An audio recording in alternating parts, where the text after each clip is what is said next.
Deficiency, disorder, disease இது மூணுமே sequence. நம் உடல் நிலைகளில் நாம் எந்த நிலையில் இப்போது இருந்து கொண்டிருக்கிறோம் அப்படின்றத பத்தி நீங்கள் அனைவரும் தெரிந்து கொள்ள வேண்டிய ஒரு முக்கியமான பதிவாக இதை நீங்கள் எடுத்துக்கொண்டு கவனமாக பின்பற்றணும். டெஃபிஷியன்சி அப்படின்றது வந்து உங்கள் உணவில் பற்றாக்குறையை குறிக்கக்கூடியது டெஃபிஷியன்சி. இது இருக்கும் பட்சத்தில் இது உங்களுடைய கட்டுப்பாட்டில் இருக்கக்கூடியது. எளிதாக நீங்கள் இதை சரி செய்து கொள்ளலாம். அப்படி சரி செய்ய தவறும் பட்சத்தில் இது அடுத்த நிலைக்கு மாறும். அடுத்த நிலை என்ன அப்படின்னு சொல்லி பார்த்தீங்கன்னா, போஷாக்கு பற்றாக்குறை காரணமாக உங்கள் உடல் உள் உறுப்புகள் முழுமையான அதனுடைய செயலாக்கத்தை செய்ய தவறும் பட்சத்தில் இதை வந்து என்ன சொல்லுவோம் அப்படின்னு சொல்லி பார்த்தீங்கன்னா, டிஸார்டர் அப்படின்னு சொல்லுவோம். ஸோ அங்கங்கே பார்த்தீங்கன்னா, ஒரு சில ஆர்கன்ஸ் வந்து பார்த்தீங்க அப்படின்னா, ஒரு சில உடல் உறுப்புகள், உறுப்பு மண்டலங்கள் வந்து என்ன பண்ணும் அப்படின்னு சொல்லி பார்த்தீங்கன்னா, முழுமையாக வேலை செய்வதை கொஞ்சம் கொஞ்சமாக குறைத்துக் கொண்டே வரக்கூடிய ஒரு பருவம். இதைத்தான் வந்து நம்ம என்ன சொல்லுவோம் அப்படின்னா, டிஸார்டர் அப்படின்னு சொல்லுவோம். ஏதோ ஒரு இது அக்யூட் அப்படின்னு சொல்லக்கூடிய திடீரென்று ஏற்படக்கூடியது. தொடர்ச்சியாக இது ஏற்பட்டு கொண்டிருந்து, இது தொடர்ச்சியாக சுழற்சியில் நடைபெறும்போது, இது அடுத்த ஒரு கட்டத்திற்கு இது நம்மை எடுத்துச் செல்லும். ஸோ இந்த டிஸார்டர் ஸ்டேட்ல இருக்கும்போது என்ன ஆகும் அப்படின்னு சொல்லி பார்த்தீங்கன்னா, உங்களுடைய control over the body is last.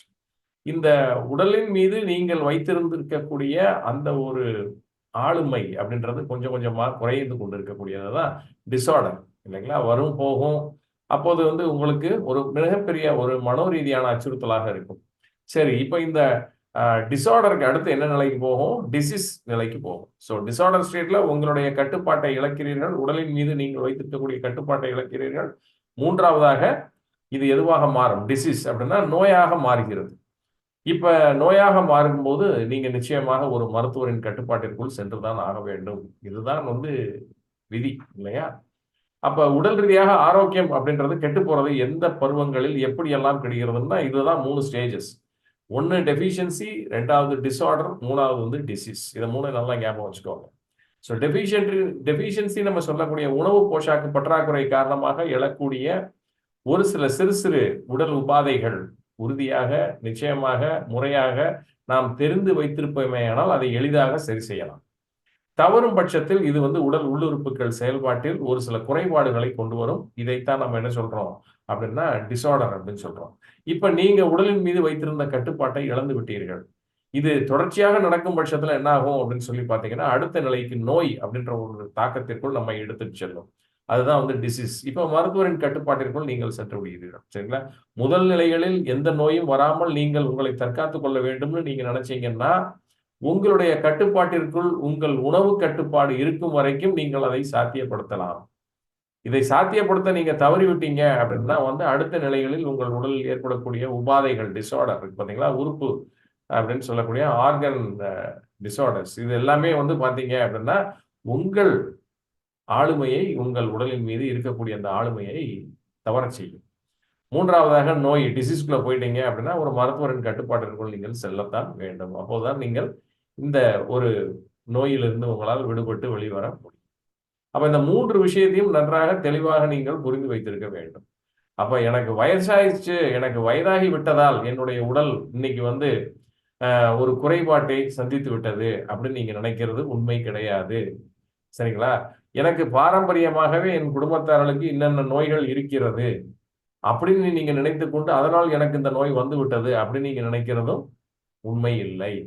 சரிங்களா? இது எல்லாமே வந்து காரணப்படுத்தி பார்க்கும்போது இதற்கெல்லாம் வந்து ஒரு சில அடிப்படை காரணங்கள், கோட்பாடுகளை நாம் முன்வைத்த போதும் இதை தாண்டி இந்த ஒரு நிலையை நீங்கள் அடையாமல் இருப்பதற்கு உணவு போஷாக்கு அப்படின்றது ரொம்ப ரொம்ப முக்கியம்.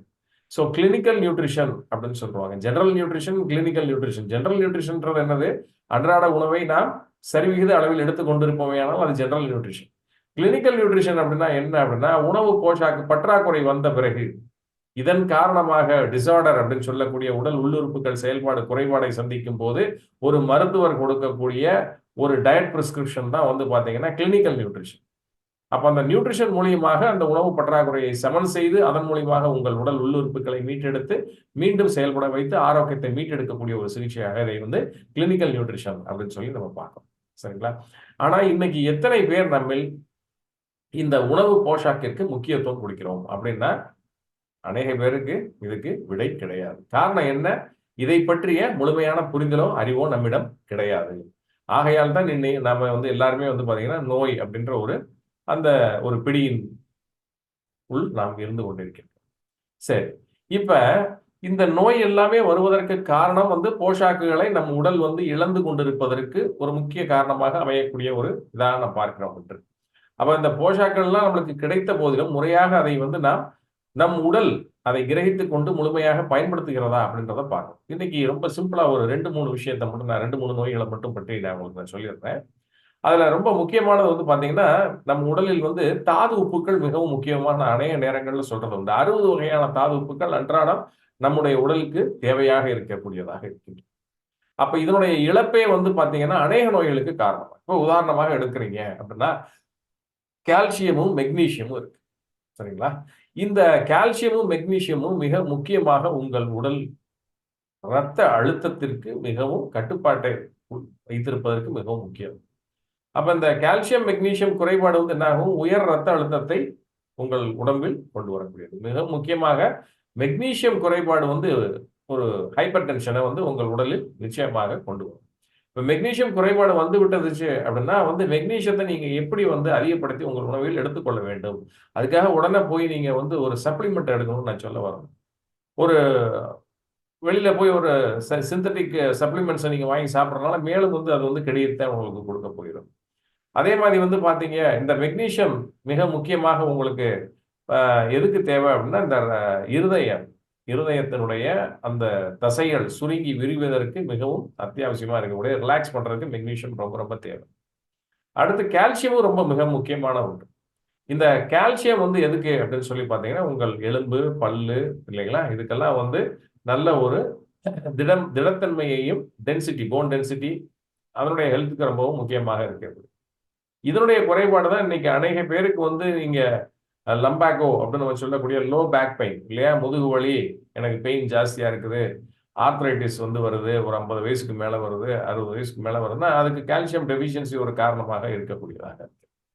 இப்ப அடுத்து பாத்தீங்கன்னா, ஹெமராய்ட்ஸ் அப்படின்னு நம்ம சொல்லக்கூடிய பைல்ஸ் இருக்கு பாருங்க. இந்த பைல்ஸ் வர்றதுக்கு காரணம் வெரிகோஸ் வெயின்ஸ் அப்படின்னு நம்ம சொல்லக்கூடிய இந்த சுருள் நரம்பு, கால்களில் வரக்கூடிய சுருள் நரம்பு அப்படின்னு நம்ம சொல்லக்கூடிய வெரிகோஸ் வெயின்.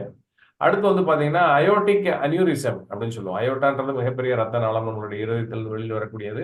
அதுல பக்கத்துல பாத்தீங்கன்னா ஒரு பலூன் மாதிரி ஒரு எக்ஸ்டென்ஷன் லேசா தொய்வு மாதிரி வெளியில தொங்கி வரும். அது இருக்கிறது அநேக நேரங்களில் நம்மளுக்கு தெரியாது. வயிற்றிலும் இருக்கக்கூடிய மிக முக்கியமான ஆர்டரிஸ்ல வர்றதுக்கான வாய்ப்புகள் உண்டு. இது பெயின் அப்பப்போ போகும். ஆனா இது இருக்கிறதுக்கான இதை நாம் தெரிந்து கொள்வதற்கான சாத்தியங்கள் மிகவும் கம்மியாகத்தான் இருக்கிறது. என்றாவது ஒரு நாள் நம்ம ஃபுல் பாடி ஹோல் பாடி ஸ்கேன் அந்த மாதிரி பண்ற நேரங்கள்ல அனியூரிசம் தெரிஞ்சாதான் உண்டு. அனியூரிசம் மோஸ்ட்லி பாத்தீங்கன்னா ஏஜ் பீப்புள்ல நம்ம பார்க்கக்கூடிய ஒரு விஷயமாக இருக்கிறது. இது எல்லாத்திற்கும் காரணம் என்ன அப்படின்னு பாத்தீங்கன்னா, ஒரே ஒரு நியூட்ரிஷனல் டெபிஷியன்சி. அது என்ன அப்படின்னு சொல்லி பாத்தீங்கன்னா காப்பர். துத்தநாகம் அப்படின்னு நம்ம சொல்லக்கூடிய இந்த காப்பர் டெபிஷியன்சி மிகவும் முக்கிய காரணமாக இருக்காமை. அப்ப இதை நீங்கள் சரி செய்து கொண்டு விட்டாலே உங்களுக்கு பைல்ஸ் கம்ப்ளைண்ட்ல இருந்து நீங்க எளிதாக வெளியில் வந்து விடலாம். ஆரம்ப காலகட்டங்களில் நான் சொல்றது ஸ்டேஜ் 1க்குள்ள போக முன்னாடி லேசாக இப்ப ஹெமராய்ட்ஸ் அப்படின்னு நீங்க சொல்லும் போது உங்களுக்கு லேசாக இல்லையா ஆசன வாயில அரிப்பு ஏற்படுகிறது, மலம் கழித்த பின் அப்படின்னு சொல்லி பாத்தீங்க அப்படின்னா ஹெமராய்ட்ஸ்க்கான வாய்ப்புகள் அதுல இருக்கிறதுக்கான. அப்ப இது தவிர்க்க வேண்டும்னா காப்பர், துத்தநாகம் உங்களுடைய உணவில் போஷாக்கில் மிக முக்கிய போஷாக்காக நீங்கள் எடுத்துக்கொள்ள வேண்டும். இந்த போஷாக்குகள் எதையுமே நான் என்ன சொல்லுவேன் அப்படின்னா, சப்ளிமெண்ட்ஸாக நீங்கள் எடுப்பதை விட இயற்கையான உணவில் நீங்கள் எடுத்துக்கொள்வதுன்றது ரொம்ப ரொம்ப நல்லது. சரிங்களா? அப்ப இந்த ஹெமராய்ட்ஸ் நான் சொன்ன வெரிகோஸ் வெயின்ஸ், அயோட்டிக் அனூரிசம் இதெல்லாம் வராம நாம பாதுகாத்துக் கொள்ள வேண்டும் அப்படின்னா இந்த காப்பர் அப்படின்றது ரொம்ப ரொம்ப முக்கியமானது. சரி, அடுத்து 3வதாக ஒரு நோயை இன்னைக்கு பார்ப்போம். 3வதாக என்ன அப்படின்னு சொல்லி பாத்தீங்கன்னா, ரத்தம், நம்மளுடைய ரத்தத்தில் இருக்கக்கூடிய சுகர் இல்லையா, பிளட் சுகர் லெவல். இப்போ for example type 1 diabetes, juvenile diabetes அப்படின்னு சொல்லுவோம். குழந்தைகளுக்கு வரக்கூடிய ஜுவனைல் டயபிட்டிஸ். அடுத்து பாத்தீங்கன்னா type 2 diabetes, diabetes insipidus, diabetes mellitus அப்படின்னு சொல்லுவோம். நம்மளுக்கு பெரியவங்களுக்கு வரக்கூடியது. அடுத்து இன்னொன்று இதையும் தாண்டி பாத்தீங்கன்னா இன்சுலின் ரெசிஸ்டன்ட் சிண்ட்ரோம் அப்படின்னு சொல்லக்கூடிய இன்சுலின் ரெசிஸ்டன்ஸா இருக்கக்கூடிய ஒரு டயபிட்டிக் கண்டிஷனை நம்ம பார்க்கிறோம் இன்னைக்கு அநேக பேர் தான். இதற்கு மிக முக்கிய காரணம் என்ன அப்படின்னு சொல்லி பாத்தீங்கன்னா, பல காரணங்கள் இருந்த போதும் முக்கிய போஷாக்கில் ஒரு காரணமாக நாம் இதை பார்ப்போமே ஆனால் நிச்சயமாக வெனேடியம் அண்ட் குரோமியம் அப்படின்ற இந்த 2 தாதுக்கள் மிகவும் அத்தியாவசியமாக உடலுக்கு தேவை. இதை எடுத்துக்கொண்டோம் அப்படின்னா பாத்தீங்கன்னா நிச்சயமாக நம்மளுக்கு இந்த type 1 type 2 diabetes, insulin resistance syndrome இதுல இருந்து நம்மை எளிதாக நாம் பாதுகாத்துக் கொள்ள முடியும். ஆகவே ஒரு வயதை நீங்கள் 40 வயதை தாண்டுகிறீர்கள், 40 வயதை தொடுகிறீர்கள் அப்படின்னா இந்த பிரச்சனைகள் எதுவுமே இல்லை, ஆனா இதுக்கான அறிகுறிகள் லேசாக தெரிய ஆரம்பிக்கும் போதே இந்த போஷாக்குகளை முறையாக எடுத்துக்கொண்டு நீங்கள் ஃபர்ஸ்ட் லெவல் டெஃபிஷியன்சி இதுல இருக்கும்போதே நீங்கள் உங்களை சரி செய்து கொள்ள வேண்டும். டிசார்டருக்குள்ளேயோ டிசீஸ்க்குள்ளேயோ நீங்க போய்விடக்கூடாது அப்படின்றதுக்கான பதிவு தான் வந்து ஒரு விஷயம் என்ன அப்படின்னு சொல்லி பாத்தீங்கன்னா, மல்டிபிள் நியூட்ரிஷனல் டெஃபிஷியன்சி.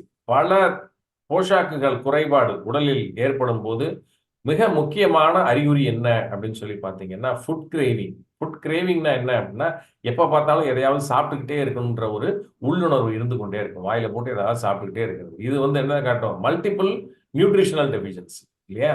இந்த மல்டிபிள் நியூட்ரிஷனல் டெஃபிஷியன்சியை ஈடுகட்டுவதற்காக வந்து என்ன ஆகும்? உள்ள வந்து பசி தூண்டுதல் உடல் இயற்கையாக மேற்கொண்டு, அதன் மூலியமாக அந்த பற்றாக்குறையான போஷாக்குகளை எப்படியாவது பெற்றுவிட மாட்டோமா அப்படின்ற ஒரு ஆதங்கத்துல உள்ள இருந்து பசியை தூண்டிக் கொண்டே இருக்கும். ஆனா அது கடைசி வரைக்கும் பாத்தீங்கன்னா எம்டியா தான் போயிட்டே இருக்கும். எம்டின்னா என்ன அப்படின்னா, வெறுமனையாக நீங்கள் சாப்பிடக்கூடிய பூராமே ஏதாவது இனிப்பு பதார்த்தங்களையோ இல்ல உங்களுக்கு பிடிச்ச பதார்த்தங்கள் சாப்பிடுவீங்க. பட் இதை பேலன்ஸ் பண்ண முடியாது. இந்த நியூட்ரிஷனை ப்ராப்பரா நீங்க எடுத்துக்கிறீங்க அப்படின்னா நிச்சயமாக இதுல இருந்து வெளியில் வர முடியும். ஆனா பண்ண மாட்டீங்க. ஸோ இது முக்கியமாக பார்க்கும்போது மல்டிபிள் நியூட்ரிஷனல் டெஃபிஷியன்சி இது வந்து ஃபுட் கிரேவிங்கை கொடுக்கும். சரிங்களா? எப்போதுமே வந்து எதையா போட்டு சாப்பிட்டுட்டே இருக்கணும்னு தோணும். இது வந்து ஒபிசிட்டிக்கு மிக முக்கிய காரணமாக அமைகிறது. சரி. இப்ப இந்த போஷாக்குகளை எளிதாக நம்முடைய அன்றாட உணவில் எப்படி வந்து எடுத்துக்கொள்ளலாம் அப்படின்னு சொல்லி பார்ப்போம். எதன் மூலியமாக நாம் இதை பெறலாம் அப்படின்றத எளிமையாக நான் உங்களுக்கு சொல்றேன். ஸோ முதல்ல நம்ம பார்த்தது வந்து உங்களுடைய மிக முக்கியமாக ஹைப்பர் டென்ஷன் நம்ம சொல்லக்கூடிய பிளட் பிரஷர். ஸோ இதுக்கு மிக முக்கியமான என்ன தேவை அப்படின்னு சொல்லி பார்த்தேன் நானு அப்படின்னா, மெக்னீசியம் அப்படின்னு நான் சொன்னேன் இல்லையா? ஸோ இந்த மெக்னீசியமும் அவசியம், கால்சியமும் அவசியம் உங்களுக்கு. ஸோ இந்த கால்சியம் வந்து உங்களுக்கு எதுல இருந்து கிடைக்கும் அப்படின்னு சொல்லி பார்த்தீங்கன்னா, பால் நம்ம எல்லாருக்கும் தெரிஞ்ச ஒரு விஷயம். ஸோ இன்னைக்கு பால் அப்படின்னு நீங்க எடுத்துக்கிட்டீங்க அப்படின்னா வந்து பசும்பாலாக இருந்தாலும் சரி, பாக்கெட் பாலாக இருந்தாலும் சரி, ஒரு சிலருக்கு வந்து பார்த்தீங்கன்னா, இந்த பால்ல இருக்கக்கூடிய அந்த லாக்டோஜன் சொல்லக்கூடிய அந்த சுகர் வந்து அலர்ஜிக்கா இருக்கு. சரிங்களா? ஸோ இந்த மாதிரி அலர்ஜிக்கா இருக்கக்கூடியது ஒரு பக்கம் இருந்த போதும், பால் அப்படின்றது வந்து இன்னைக்கு வந்து உடல்ல பல்வேறு நோய்களின் காரணமாக இன்றைக்கு நாம் வந்து பார்க்க முடிகிறது. அதுவும் வந்து வயதானவர்கள்ட்ட அதிகமாக. ஸோ பாலை தவிர்த்துக் கொள்வது நல்லது அப்படின்னு சொல்லி இன்னைக்கு நம்ம சொல்லிக்கிட்டு இருக்கோம். குழந்தைகளுக்கு ரைட் ஓகே. பட் இருந்தபோதும் பால் தான் மிகப்பெரிய சோர்ஸ் ஆஃப் கால்சியம். கால்சியம் அதிகமாக இருக்கக்கூடியது. ஆனா அந்த பாலே ஒரு சில நேரங்கள்ல நம்மளுக்கு ஒரு சில கேஸ்ட்ரைட்டிஸ், ஒரு சில ப்ளோட்டிங் இந்த மாதிரி ஒரு விஷயத்துக்கு நம்மளுக்கு காரணமாக அமையும் பட்சத்துல மிக முக்கியமாக கொலஸ்ட்ரால் இதெல்லாம் இருப்பவர்களை பாலை நாம் தவிர்க்க சொல்லியிருந்தோம் இல்லையா? ஸோ இந்த மாதிரி இருக்கக்கூடியவங்க நீங்க என்ன பண்ணலாம்? ஒரு வயதை தாண்டியவர்கள் கால்சியம் வேணும் நீங்க என்ன கேட்கும்போது ரொம்ப எளிமையாக வந்து என்ன பண்ணலாம் அப்படின்னு சொல்லி பார்த்தீங்கன்னா, அத்திப்பழம் இருக்கு பாருங்க. ஃபிக்ஸ் அப்படின்னு நம்ம சொல்லக்கூடிய அத்திப்பழத்தை தண்ணீர்ல ஊற போட்டு காலையில எடுத்து நீங்க அந்த ஃபிக்ஸை நீங்க சாப்பிட்டுக்கலாம். ட்ரை ஃப்ரூட்ல அது மிகவும் அற்புதமான ஒரு ஃப்ரூட்டு. ஆல்மண்ட் அப்படின்னு சொல்லக்கூடிய இந்த நட்ஸ் வாங்கி வச்சுக்கலாம்.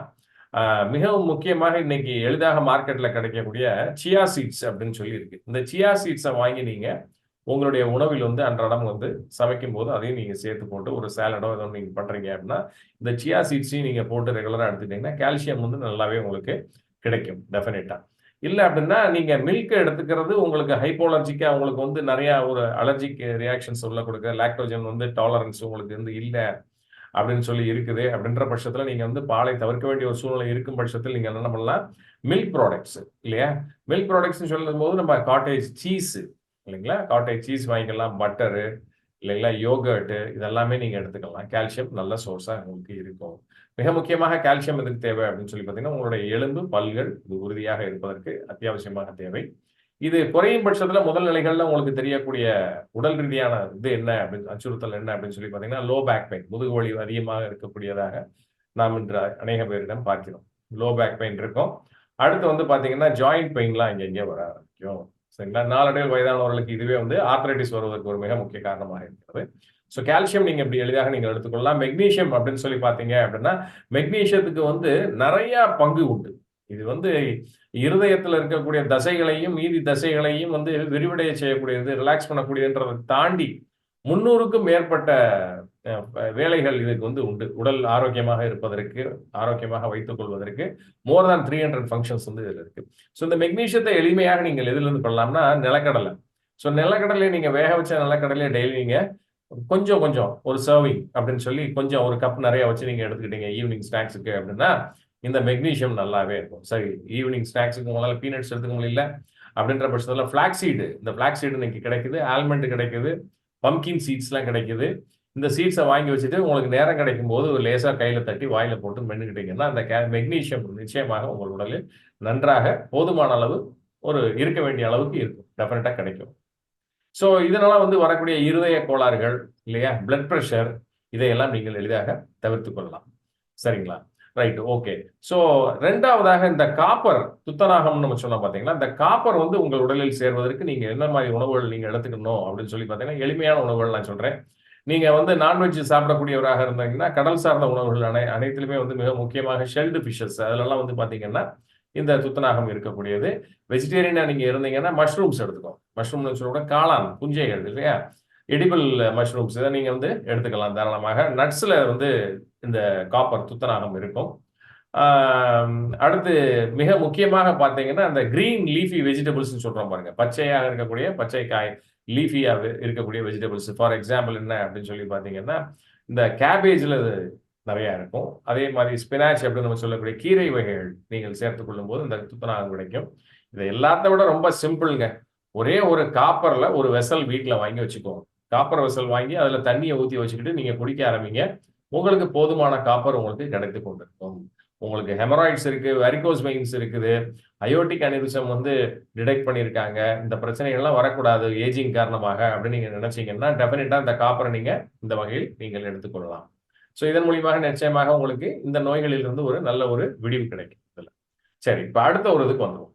ஸோ முக்கியமாக இன்னைக்கு அநேக பேருக்கு அச்சுறுத்தலாக இருக்கக்கூடியது டயபிட்டிஸ். ஸோ டயபிட்டிஸ் உங்களுக்கு இருந்தாலும் சரி, வருவதற்கான நீங்க ப்ரீ டயபிட்டிக்கா இருந்தாலும் சரி, சப்கிளினிக்கல் சிம்டம்ஸ் இருந்தாலும் சரி, உங்களுக்கு வர்றதுக்கான அறிகுறிகள் தோன்றினாலும் சரி, பயம் இருந்தாலும் சரி, உங்களுடைய பாரம்பரிய உங்களுக்கு மூதாதையர்கள் உங்களுடைய தாய் தந்தையர்களுக்கு இருந்திருந்தாலும் சரி, வருமே வந்து விடுமோ அப்படின்ற ஒரு பய உணர்வில் நீங்கள் இருந்தாலும் சரி, நிச்சயமாக நீங்கள் எடுத்துக்கொண்ட வேண்டிய ஒரு மிக முக்கிய போஷாக் என்ன அப்படின்னு சொல்லி பார்த்தீங்கன்னா வெனேடியம். இந்த வெனேடியம் வந்து எதுக்கு அப்படின்னு சொல்லி பார்த்தீங்கன்னா ஹார்மோனல் இம்பேலன்சஸ் சரி செய்யக்கூடியது. அநேக பேரும் நீங்க எடுத்துக்கொள்ளலாம். ஹார்மோன் செக்ரேஷனுக்கு மிக முக்கியமாக இந்த வெனேடியம் அப்படின்றது தேவை. பெண்களுக்கு மிக முக்கியமாக தேவை. பிசிஓஎஸ், பிசிஓடி இருக்கவங்க எல்லாம் இந்த வெனேடியம் வந்து நிச்சயமாக நீங்க எடுத்துக்கணும். சப்ளிமெண்ட்ஸாக தயவு செய்து எடுக்காதீங்க. இந்த ஹார்மோன் செக்ரேஷனுக்கு வெனேடியமும் குரோமியமும் ரொம்ப முக்கியமாக தேவை. அப்ப இந்த வெனேடியமும் குரோமியமும் உங்களுக்கு உடலில் ரத்தத்தில் போதுமான அளவு உங்களுக்கு கிடைத்தால் நிச்சயமாக உங்களுக்கு வந்து இந்த டைப் 1 டயபிட்டிஸ் வராது. டைப் 2 டயபிட்டிஸ்ல வந்து பிரச்சனையை வந்து உங்களுக்கு இருக்காது. இன்சுலின் ரெசிஸ்டன்ஸ் உண்டாகாது. சரிங்களா? பிசிஓஎஸ், பிசிஓடி இந்த மாதிரி பிரச்சனைகள்ல இருந்து உங்களுக்கு விடிவாக நிச்சயமாக இருக்கும். மிக முக்கியமாக கொலஸ்ட்ரால் வந்து நல்லா குறைஞ்சிடும். உங்களுக்கு கொலஸ்ட்ரால் வந்து நம்ம சொல்லக்கூடிய டோட்டல் கொலஸ்ட்ராலும் கம்மியாகும். எல்டிஎல் அப்படின்னு நம்ம சொல்லக்கூடிய கெட்ட கொழுப்பு இருக்கு பாத்தீங்களா, இதுவும் வந்து கம்மியாகும். அப்ப வெனடியமும் குரோமியமும் டெஃபினட்டா நீங்க எடுத்துக்கணும். இந்த வெனடியம் குரோமியம் எதுல இருக்கும் அப்படின்னு சொல்லி பாத்தீங்கன்னா பீன்ஸ் இல்லையா, முருகை பீன்ஸ் வாங்குறோம்ல நம்ம, இந்த முருகை பீன்ஸை வாங்கி நீங்க நல்லா எண்ணெயில போட்டு வதக்கிடக்கூடாது. இதை வந்து நீங்க சாம்பாருக்கு போடும்போது வேக வச்சு போடும்போது அந்த தாது உப்புகள் நல்லாவே கிடைக்கும். உங்களுக்கு வதக்கிட்டீங்கன்னா அதனுடைய இது வந்து தன்மை மாறிவிடும். அதில் கிரீன் பீன்ஸ் நல்லா நீங்க எடுத்துக்கொள்ளலாம். முட்டைக்கோஸ், மீண்டும் முட்டைக்கோஸ் ரொம்ப ரொம்ப அதிகமாக இருக்கக்கூடியது. அடுத்து பூண்டு, பூண்டு நீங்க சாப்பிட்டுக்கலாம். தக்காளி அடுத்து. ஸோ தக்காளி எடுத்துக்கிட்டீங்கன்னா நல்ல தக்காளி, நாட்டு தக்காளியா வாங்குங்க. அதுல வந்து வெனேடியமும் உங்களுக்கு குரோமியமும் நிச்சயமாக கிடைக்கும். பார்ஸ்லே அப்படின்னு நம்ம சொல்லக்கூடிய இந்த கொத்தமல்லியிலும் நீங்க வந்து என்ன பண்ணலாம், போட்டு சமையல்ல டேஸ்ட்டுக்காக கொத்தமல்லியை போடாம இந்த கொத்தமல்லி கிடைக்கிற இடங்கள்லாம் நீங்க வாங்கி ஒரு சாலடோட போட்டு அதையும் நீங்க சாப்பிட்டீங்கன்னா நல்லது. அடுத்து வந்து கார்ன் அப்படின்னு நம்ம சொல்லக்கூடிய இந்த பேபி கார்னு, ஸ்வீட் கார்னு இதெல்லாம் இருக்கு பாத்தீங்களா, இந்த கார்ன்ல ஸ்வீட் கார்ன் வாங்கி சாப்பிடுங்க. ஸ்வீட் கார்னுன்றது நம்ம இன்னைக்கு போட்டுக்கிட்டு, பட் இந்த இந்த கருதை வாங்கி நீங்க நல்லா அவிச்சு நீங்க சாப்பிடலாம். ஸோ இந்த கார்னை வந்து நல்லா பேக் பண்ணி அவிச்சு நீங்க இதை சாப்பிடுங்க. மஷ்ரூம்ஸ் அடுத்து உங்களுக்கு காளான்கள்ல வந்து இந்த வெனேடியமும் குரோமியமும் இருக்கும். அடுத்து வந்து பிளாக் பெப்பர் அப்படின்னு சொல்றோம் பார்த்தீங்களா, கருமிளகு. இந்த கருமிளகு உங்களோட சமையலில் நீங்க பயன்பாட்டில் நீங்கள் சேர்த்து கொண்டே வரும் பட்சத்தில் வெனேடியம் குரோமியம் நிச்சயமாக உங்களுக்கு கிடைக்கும். அப்ப நிச்சயமாக நீங்கள் அனைவர் உங்களுக்கு இந்த நோய் தாக்கம் இருக்கும் பட்சத்தில் வராமல் இருக்க வேண்டும் அப்படின்னு நினைக்கக்கூடியவங்க இதை எல்லாமே நீங்க கடைபிடிக்க வேண்டும். சரிங்களா? இது போன்ற எந்த ஒரு உணவு போஷாக்கு பற்றாக்குறை காரணமாக வரக்கூடிய நோய்களிலிருந்து நம்மை பாதுகாத்துக் கொள்ள வேண்டும் என்று நாம் நினைத்தோமே ஆனால் நிச்சயமாக நமக்கு தேவை என்ன அப்படின்றத இந்த போஷாக்குகளை பற்றிய ஒரு விழிப்புணர்வு. நீங்கள் உங்களையே இந்த போஷாக்குகளை பற்றிய அறிவை பெறுவதற்காக நீங்கள் செய்ய வேண்டிய ஒரே ஒரு விஷயம் என்ன அப்படின்னு சொல்லி பார்த்தீங்கன்னா, இந்த விழிப்புணர்வை நீங்கள் பெற்றுக்கொள்வது. அது முறையாக நம்மளுடைய வகுப்பில் இருந்து நீங்கள் தாராளமாக கற்றுக்கொள்ளலாம். அப்ப ஆக மொத்தம் மிக முக்கியமாக போஷாக்குகள் அப்படின்னு நம்ம சொல்லிட்டோம் அப்படின்னாலே உங்க ஞாபகத்தில் வர வேண்டியது 90 எசென்ஷியல் நியூட்ரியன்ட்ஸ் இருக்கு. சரிங்களா? இந்த 90 எசென்ஷியல் நியூட்ரியன்ட்ஸ் அப்படின்னு நம்ம சொல்றது நம்ம உடலுக்கு அத்தியாவசியமாக தேவையான இந்த 90 போஷாக்குகள். இதுல என்ன அப்படின்னு சொல்லி பார்த்தீங்கன்னா, 60 தாது உப்புக்கள். இந்த மினரல்ஸ் அப்படின்னு நம்ம சொல்லக்கூடியதுல 60 2லிருந்து 3 முக்கியமான எசென்ஷியல் ஃபேட்டி ஆசிட்ஸ்ன்னு சொல்லுவோம். 2, 3 எசென்ஷியல் ஃபேட்டி ஆசிட்ஸ் இருக்கு. இதெல்லாம் நம்மளுடைய வகுப்புகள்ல நம்ம சொல்லுவோம். 16 விட்டமின்ஸ் இருக்குது. இந்த மிக முக்கிய விட்டமின்ஸ்ல 16 விட்டமின்ஸ் இருக்கு. 12 அமினோ ஆசிட்ஸ் இருக்கு. ஆக மொத்தம் 90 எசென்ஷியல் நியூட்ரியன்ட்ஸ் உங்கள் உடலில் போதுமான அளவாக இருந்துச்சு அப்படின்னா எந்த நோயிலும் உங்களுக்கு பாதிப்புகளில் இருந்து நீங்கள் எளிதாக தப்பிக்கலாம். இனி அடுத்த ஒரு வகுப்புல மீண்டும் வேற ஒரு சில போஷாக்குகளை பற்றி குறிப்பிட்டு அதன் தன்மையை குறிப்பிட்டு நோய் தாக்கத்தையும் மற்றும் அதிலிருந்து நம்மை எப்படி பாதுகாத்துக் கொள்வது அப்படின்றதை பற்றியும் நிச்சயமாக நாம் கலந்து ஆலோசிப்போம். அனைவருக்கும் நல்ல ஆரோக்கியம் நிலைத்திட எல்லாம் உள்ள இறைவனை வேண்டி உங்கள் அனைவருக்கும் வாழ்த்துக்களை தெரிவித்துக் கொண்டு விடைபெறுகிறேன். நன்றி, வணக்கம்.